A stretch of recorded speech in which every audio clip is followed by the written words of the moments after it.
බින්න භාග කඩන්න ලේසි ක්‍රමයක්. හරිද? මේක ලේසි පහසු ක්‍රමයක්. මේකේ වර්ගණය තුන්වෙනි බලනය, හතරවෙනි බලනය, පළවෙනි බලය තියෙන්න ඕන ප්‍රකාශවල. හරිද? මේක බින්න භාග වලට කඩද්දී අපි දන්නවා අපි ලියන්නේ යට බලය 1යි නම් උඩ බලය බිඳුවක් වෙන විදිහට එකක් යටට වඩා හරයට වඩා එකක් අඩුවෙන් තමයි අපි උඩ ප්‍රකාශනය ලියන්නේ. ඒ නිසා මෙතන බලය 1 නිසා උඩ කොහොමත් නියත පදයක් එන්නේ. මේකෙත් ඒ විදිහටම ලියනවා. බින්න භාග කඩන විදිය ඕන කෙනෙක් දන්නවා දැන් මේ විදිහට ලියා ගන්න බව. කොහොමද මේ ඒට එන අගය හොයන්න පොඩි ක්‍රමයක් තියෙනවා. අපි කරන්නේ මේකේ යට ප්‍රකාශනයේ බිඳුව වෙන්න නම් x කීය දෙන්න ඕන?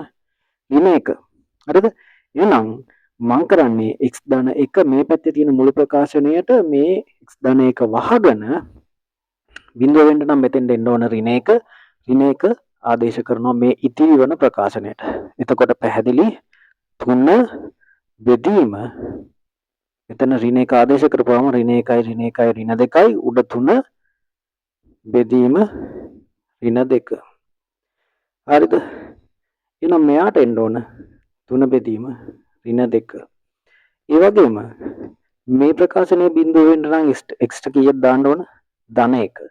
එහෙනම් මෙතන මේ ප්‍රකාශනය වහගෙන මේ පැත්තේ තියෙන x ඍණ 1 කියන ප්‍රකාශනය මේ මුළු ප්‍රකාශනයෙන් වහගෙන ඊට පස්සේ 1 ආදේශ කරන ඉතිරි වෙන ප්‍රකාශනයට 3 බෙදීම මෙතෙන් 2 ආදේශ කරන 1 1යි 2යි 3 බෙදීම 2යි උත්තරේ. ඉතින් මේක සරල කරගත්තාම එතන තියෙනවා ඍණ 3 බෙදීම 2යි x ධන 1 3 බෙදීම 2 යටට එනවා x ඍණ 1යි.